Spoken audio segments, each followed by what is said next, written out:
तो फिल्म की शुरुआत होती है 13 मई 2022 से, जहां पर हम एक काफी बड़ी कंपनी की मैनेजर माइल्स को देखते हैं, जो अपने 5 दोस्तों के पास एक खास किस्म का पजल बॉक्स भेजता है। जैसे ही उन लोगों को ये पजल बॉक्स मिलता है, वो इसकी पजल को हल करके आखिरकार इस बॉक्स को खोल लेते हैं, जिसमें उन सभी को एक कार्ड मिलता है, जो दरअसल माइल्स ने उन सबको अपने पास ग्रीस यानी यूनान आने के लिए भेजा था। यानी ये एक किस्म का इनविटेशन कार्ड था, एक दावतनामा। साथ ही कार्ड में माइल्स ने ये भी लिखा था कि जब तुम सब लोग आ जाओगे तो मैं तुम्हारे साथ एक गेम खेलूंगा, जिसका नाम है मर्डर मिस्ट्री। इसके बाद हम देखते हैं एक बूढ़े आदमी को, जो एक काफी होशियार डिटेक्टिव था। उसे भी माइल्स की तरफ से बिल्कुल वैसा ही पजल बॉक्स मिलता है। उसके अंदर जो कार्ड था वो भी, जो दरअसल एक पार्टी का था और इन्हें हर सूरत आना था। जिसके बाद फिर अगले सीन में उसके सारे साथी ग्रीस यानी यूनान आ ही जाते हैं, जहाँ माइल्स ने उन्हें बुलाया था। अब जो माइल की दोस्त थी फैशन डिजाइनर, वो अपने साथ अपनी साथी को भी लाई थी, जबकि उसका दोस्त यूट्यूबर अपनी दोस्त को साथ लाया था। इन 5 लोगों में कंपनी की पुरानी वर्कर भी जा रही थी, जिसका नाम एंडी था। उसे देखकर सारे लोग काफी हैरान रह जाते हैं, क्योंकि एक झगड़े की वजह से माइल्स ने सालों पहले इसे अपनी कंपनी से निकाल दिया था। और माइल्स ने उन सबके लिए एक शिप भेजी थी, जो इन सबको माइल्स के खूबसूरत आइलैंड पर ले जाएगी, जिस आइलैंड का नाम ग्लास ऑनियन है। जिसके बाद आखिरकार ये उस आइलैंड पर पहुंच ही जाते हैं, जो नजारा बहुत ही खूबसूरत था। माइल्स फिर इन सभी से मिलता है और पूरा आइलैंड दिखाता है, जो देखने के बाद सब लोग अपने अपने कमरे में चले जाते हैं आराम करने के लिए। और माइल्स फिर डिटेक्टिव को अपने ऑफिस में लेकर जाता है और पूछता है कि आप यहाँ क्या कर रही हैं, क्योंकि मैंने तो आपको नहीं बुलाया, आपको तो मैंने कोई दावतनामा नहीं भेजा। जिस पर डिटेक्टिव उसे वही कार्ड दिखाते हुए कहता है कि ये मुझे उसी पजल बॉक्स के अंदर से मिला था, जो तुमने मुझे भिजवाया था। तो अगर तुमने मुझे यहाँ नहीं बुलाया, तो हो सकता है कि तुम्हारे किसी दोस्त ने पजल बॉक्स को दोबारा से सेट करके मेरे पास भेज दिया हो, जो शायद उन्होंने शरारत मजाक में किया होगा। जो सुनकर माइल्स कहते हैं, वैसे एक तरह से अच्छा ही हुआ। कितनी अच्छी बात होगी ना कि तुम जैसा बड़ा और होशियार डिटेक्टिव मेरे मर्डर मिस्ट्री गेम का हिस्सा होगा। अब वो सारे लोग टाइम पास करने के लिए मॉल में चले जाते हैं, ताकि अच्छा वक्त गुजार सके। जी हाँ, बातों ही बातों में माइल्स का यूट्यूबर दोस्त कहता है कि पिछले हफ्ते जब मैं कहीं जा रहा था, तो माइल्स भी उस वक्त गाड़ी से कहीं जा रहा था, मगर गाड़ी वो बहुत तेज चला रहा था, इतने तेज कि उसे नजर भी नहीं आया कि मैं सामने हूँ। वो लगभग मुझे मार ही चुका था। इसके बाद जब ये सारे लोग एक जगह पर आराम कर रहे थे, तो डिटेक्टिव माइल्स से पूछता है कि तुम और तुम्हारे सारे दोस्त आखिर इतने कामयाब कैसे बन गए। जिस पर माइल्स जवाब देता है कि इसके पीछे एक समझदारी है, और वो ये कि कोई भी चीज हो उसे छोटे से शुरू करना चाहिए, जो वक्त के साथ साथ आगे जाकर बड़ी बन जाएगी। और बिल्कुल इसी तरह इस बात पर अमल करके हम आज कामयाब हैं। मगर तभी इधर एंडी आती है, इन्हीं कंपनी की पुरानी वर्कर, जिसे माइल्स ने कंपनी से निकाल दिया था। वो डिटेक्टिव से कहती है कि नहीं, माइल्स ने आपको गलत बताया, बल्कि आज ये लोग जो भी हैं, जितने भी कामयाब है, माइल्स की वजह से है, क्योंकि उसने इन सब की मदद की थी गलत कामों में। इतना कहने के बाद एंडी वहाँ से चली जाती है। अब जो माइल्स की दोस्त होती है फैशन डिजाइनर, उसकी साथी माइल्स से मिलने आती है, कहती है कि आपने मेरे साथी फैशन डिजाइनर को ये कहा है कि वो झूठी गवाही दे, मगर मैं नहीं चाहती कि वो ऐसा कोई गलत काम करे, कोई झूठी गवाही दे, क्योंकि सब चैनल्स वाले, मीडिया वाले उसके पहले ही बहुत खिलाफ हैं। लेकिन माइल्स कहता है कि जो भी है, ये मेरी टेंशन नहीं है, उसे मैंने कह दिया सो कह दिया, गवाही तो अब उसे देनी ही होगी। अब इन दोनों की ये सारी बातें दूर खड़ा डिटेक्टिव भी सुन रहा था। अब हम यूट्यूबर को देखते हैं, जो इस आइलैंड को देखने के लिए वहाँ घूम रहा था, मगर तभी वो अपनी दोस्त, जिससे वो शादी करने वाला था, उसे माइल्स के साथ देखता है, जिसका मतलब था कि उन दोनों के बीच कुछ है और वो लड़की इसे धोखा दे रही है। मगर वो बेचारा बस दुखी हो गया था और कुछ नहीं कहता। अब यहाँ पर भी डिटेक्टिव दूर से खड़ा होकर ये सब देख रहा था। अब रात को माइल्स ने सबके लिए पार्टी रखी थी, जहाँ वो सबको मोनालिसा की असली पेंटिंग दिखाते हुए कहता है कि ये मैंने एक म्यूजियम से मंगवाई है। अब आगे माइल्स डिटेक्टिव को एक केमिकल का छोटा सा टुकड़ा देता है, जो क्रिस्टल जैसा दिख रहा था, मगर उसमें बहुत सारी ताकतें थी, जैसे उसमें फ्यूल भी था और एनर्जी भी, यानी इससे आग भी लग सकती थी और बिजली भी बन सकती थी, मगर इसके इस्तेमाल से खतरा भी था। और उसे देते हुए माइल्स कहता है कि मेरे पास इस तरह के और भी बहुत सारे केमिकल क्रिस्टल्स हैं, इसीलिए मैं अगले हफ्ते दुनिया भर से बड़े बड़े लीडर्स को बुलवाने वाला हूँ। उन सबको मैं इस केमिकल के बारे में बताऊंगा, और ये भी कि मेरी कंपनी ने इसे खारे पानी की मदद से ढूंढा है। ये केमिकल तो जब दुनिया भर में मशहूर हो जाएगा, इसकी मांग बढ़ जाएगी, तो मेरी कंपनी को भी फायदा होगा, क्योंकि इसका बड़ा फायदा ये है कि बिजली देने के साथ साथ बिजली की चीजें भी इससे चल सकती हैं। मगर तभी यहाँ माइल्स का एक दोस्त, जो उसकी कंपनी का ही साइंटिस्ट था, वो माइल्स को रोकते हुए कहता है कि देखो,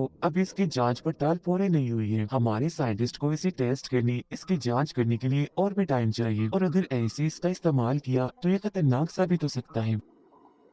जिस पर माइल्स उसे कहता है कि कुछ नहीं होगा, हौसला रखो, शायद तुम ये नहीं जानते कि इस वक्त ये पूरा आइलैंड इसी केमिकल पर ही चल रहा है। फिर अब जब ये लोग खाने के टेबल पर एक साथ बैठी थी तो माइल्स इन्हें कहता है कि अभी तुम सबको मर्डर मिस्ट्री नाम की एक गेम खेलनी होगी, जिसके बारे में मैं तुम्हें बता ही चुका हूँ। गेम को यूं है कि इसमें मेरा झूठ मूठ का कत्ल होगा और तुम में से कोई खूनी होगा, जिसके बारे में तुम्हें पता लगवाना होगा, इन्हें खूनी को ढूंढना होगा। अब डिटेक्टिव वहीं बैठा बैठा फौरन बता देता है कि मेरे हिसाब से खूनी फैशन डिजाइनर होगी, मगर ये चीज माइल्स को पसंद नहीं आती, इसीलिए वो डिटेक्टिव को अकेले में बुलाकर कहता है कि अपना मुंह खोलने की क्या जरूरत थी, तुमने गेम शुरू होने से पहले ही सारा मजा किरकिरा कर दिया। जिस पर डिटेक्टिव कहते हैं कि मैंने तो ये बात वैसे ही कर दी, वरना तो यहाँ आने वाले हर एक इंसान के पास तुम्हें मारने के लिए कोई ना कोई वजह है, और हो सकता है कि मजाक मजाक में तुम्हारी जान को खतरा हो जाए। जो सुनकर हैरान होते हुए माइल्स पूछता है कि ये सब मेरे दोस्त हैं, मेरे साथी हैं, मेरी कंपनी के लिए काम करते हैं, तो फिर भला ये मुझे क्यों मारेंगे। इस पर डिटेक्टिव कहते हैं तो सुनो, फिर तुम्हारा जो साइंटिस्ट है वो तुमसे जरा कुछ नहीं है, क्योंकि उसके मना करने के बावजूद भी तुम उस केमिकल पर काम कर रही हो। तुम्हारी दूसरी दोस्त जो पॉलिटिशियन है उसको तो तुमने धमकी दी थी कि अगर उसने इस केमिकल के प्रोजेक्ट को पास नहीं किया तो तुम इलेक्शन किसी और को जितवा दोगी। इसके अलावा तुम्हारी दोस्त फैशन डिजाइनर, हालांकि वो नहीं चाहती और ना ही उसके साथी चाहती है, मगर फिर भी तुम उसे मीडिया के सामने झूठ बुलवा रही हो। यूट्यूबर को ये बात पता चल गई है कि तुम्हारे और उसके दोस्त के बीच कुछ है और वो उसे धोखा दे रही है तुम्हारे साथ मिलकर। रही बात तुम्हारी पुरानी दोस्त एंडी की, तो उसकी तो तुम्हारे साथ पुरानी ही दुश्मनी है, जिसका मतलब है कि तुम्हारे ये सारे दोस्त किसी न किसी वजह से तुम्हारे दुश्मन भी है। और माइल्स डिटेक्टिव को अपने दोस्तों की एक तस्वीर दिखाता है, जिस तस्वीर के नीचे एक रुमाल भी रखा था, जिस पर पेन की मदद से एक पूरा स्केच बनाया हुआ था, जो देखकर वो बताता है कि मेरी कंपनी को शुरू करने का आइडिया मैंने एक बार में बैठकर बनाया था, जिसका नाम ग्लास ऑनियन है, और इसी के नाम पर मैंने अपने आइलैंड का भी नाम रखा। और फिर उस सारे आइडिया, सारे प्लानिंग को मैंने रुमाल पर लिख लिया, और ये वही रुमाल है जिसे मैंने आज तक संभाल के रखा हुआ है। उधर एंडी की यूट्यूबर के साथ बहस हो जाती है, इसीलिए वो यहाँ से चली जाती है, जिसके बाद माइल्स और डिटेक्टिव भी यहाँ आ जाते हैं। अब तभी यूट्यूबर का मोबाइल बजने लगता है, क्योंकि गूगल की तरफ से उसे बहुत सारे नोटिफिकेशंस पैगाम आ रहे थे, जो देख पहले तो वो काफी हैरान रह जाता है, मगर बाद में वो सारे नोटिफिकेशंस माइल्स को दिखाकर हंसने लगता है। नोटिफिकेशंस देखकर माइल्स एकदम दंग रह जाता है, उसके रंग उड़ गई थी। वो फौरन यूट्यूबर के गले लगकर उसे मुंह बंद रखने के लिए कहता है, जिसके बाद वो एक ऐलान करता है कि अब से मैं यूट्यूबर को अपनी कंपनी में एक बड़े पोस्ट पर रख रहा हूँ, जहाँ ये काफी अच्छा कमा सकता है।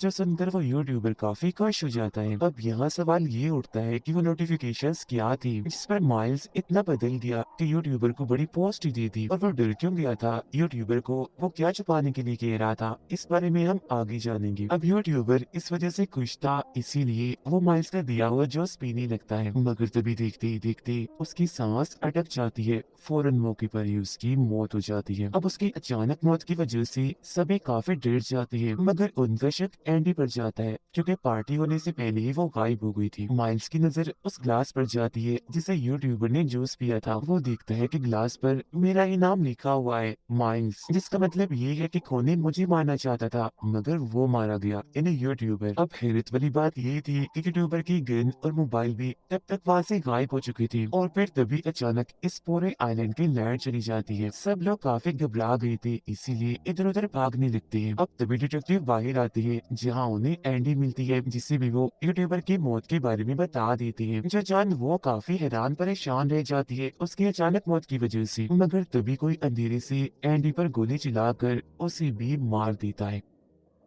अब इसी के साथ सीन पास्ट में माजी में चला जाता है, जहां हम गुजरा हुआ वक्त देखते हैं, जहां पर एंडी की जुड़वा बहन डिटेक्टिव के घर आई थी उनसे मिलने, उनसे बात करने के लिए। अब यहाँ हमें एक बड़े हैरान कर देने वाली बात पता चलती है कि एंडी की मौत तो एक हफ्ते पहले ही हो गई है। कहा जा रहा है कि उसने सुसाइड किया है, मतलब खुद ही अपनी जान ली है। एंडी की जुड़वा बहन डिटेक्टिव को कहती है कि मैंने अपनी बहन एंडी की डायरी पढ़ी है, जिससे मुझे पता चला है कि उसकी जिंदगी में कोई टेंशन परेशानी नहीं है, वो बहुत खुश थी, तो फिर भला वो अपनी जान क्यों लेगी, जबकि सब कुछ तो ठीक था। इसीलिए मुझे उसके साथियों, उसके दोस्तों पर शक है कि उन्हीं में से किसी ने एंडी को मारा है और बाद में उसके कत्ल को सुसाइड बना दिया। इसीलिए आप ये पजल बॉक्स रखिए और कातिल को ढूंढिए, क्योंकि उसके सारे दोस्त वहीं जा रहे हैं माइल्स के पास। इसके बाद वो बताती है कि उस कंपनी को शुरू करने का आइडिया ख्याल सबसे पहले मेरी बहन एंडी को आया था, न कि माइल्स को। उसने फिर अपना सारा आइडिया प्लान एक रुमाल पर लिख लिया, लेकिन फिर 2 साल के बाद उस केमिकल को लेकर एंडी और और माइल्स के बीच झगड़ा होने लगा, क्योंकि वो नहीं चाहती थी कि इस केमिकल को इस्तेमाल किया जाए। इसीलिए माइल्स ने फिर कोर्ट में अपने दोस्तों की मदद से झूठी गवाही दी, मगर खुद को साबित करने के लिए सबूत के तौर पर एंडी के पास सिर्फ वो रुमाल ही था, जो इस केस के दौरान ही बदकिस्मती से कहीं गायब हो गया। जिसके बाद फिर माइल्स ने बिल्कुल वैसे नकली रुमाल बनाया जैसा एंडी ने बनाया था, और बस इसी वजह से मेरी बहन इस केस को हार गई। मगर फिर एक दिन एंडी को वो असली रुमाल मिल ही गया, जिसकी की कॉपी बनाकर और असली रुमाल को इन्वेलप लिफाफे में डालकर उसकी तस्वीर बनाई, जिसे उसने माइल्स के अलावा अपने सारे दोस्तों के पास भेजा, ताकि ये बात साबित हो जाए कि ये आइडिया सबसे पहले एंडी का ही था। मगर फिर अगले ही दिन एंडी की मौत हो गई और वो असली रुमाल भी कहीं गायब हो गया। ये सारी बातें सुनकर डिटेक्टिव समझ जाती है कि जरूर एंडी के दोस्तों में से कोई उसका खूनी है। इसीलिए वो एंडी की बहन को कहती है कि मैं उसके कातिल को ढूंढूंगा, मगर तुम भी मेरे साथ माइल्स के आइलैंड पर चलोगी एंडी बनकर, ताकि तुम वहाँ आए हर एक इंसान की जासूसी कर सको और सारी जासूसी करके जानकारी मुझे ला कर दो। जिसके बाद एंडी की बहन एंडी बनकर डिटेक्टिव के साथ उस आइलैंड पर आ गई। जासूसी करते हुए वो साइंटिस्ट और पॉलिटिशियन की बातें सुन लेती है। साइंटिस्ट बताता है कि जब उस केमिकल को इस्तेमाल किया जाता है तो उसमें से जहरीली गैस निकलती है, जो इंसानों के लिए काफी खतरनाक है। जिस पर पॉलिटिशियन कहती है कि मैंने इस केमिकल के प्रोजेक्ट पर मंजूरी नहीं देनी थी, मैं बिल्कुल भी राजी नहीं थी, मगर माइल्स के काफी कहने पर मुझे इस केमिकल को इस्तेमाल करने की मंजूरी देनी ही पड़ी, क्योंकि अगर ये प्रोजेक्ट रुक गया माइल्स किसी और को ले आएगा मेरी जगह, जिससे मैं बर्बाद हो जाऊंगी। फैशन डिजाइनर की जासूसी करते हुए एंडी की बहन को पता चलता है कि दरअसल माइल्स फैशन डिजाइनर को पैसे देने वाला था, ताकि वो ये झूठी गवाही दे कि ये कंपनी इसे बनाने का आइडिया माइल्स का है, न कि एंडी का। यूट्यूबर के बारे में उसे पता चलता है कि उसने जानबूझकर अपने दोस्त और माइल्स के बीच ताल्लुक बनवाया, ताकि अपने दोस्त के जरिए वो माइल्स की कंपनी में बड़े पोस्ट पर आ जाए। जिसका मतलब था कि यहाँ पर हर कोई माइल्स का साथ इसीलिए दे रहा था क्योंकि ऐसा करने से उन सब का भी कोई न कोई फायदा था। अब जब एंडी की बहन सबकी जासूसी करने के बाद डिटेक्टिव के पास जा रही थी माइल्स की सच्चाई बताने, तो तभी उसके पास पॉलिटिशियंस और यूट्यूबर आते हैं। जहाँ पर पॉलिटिशियन जो से एंडी ये समझ रही थी कहती है, सुनो एंडी, तुम हम सबसे नाराज क्यों हो? जब तुमने इन्वेलप की तस्वीर भेजी थी तो मैं और साइंटिस्ट तुम्हारे घर आए थे, जहाँ पर यूट्यूबर पहले से ही मौजूद था। दरवाजा वो बजा रहा था, मगर अंदर से किसी ने भी दरवाजा नहीं खोला, और तो हमारे जाने के बाद फैशन डिजाइनर भी तुम्हारे घर आई थी, मगर तब भी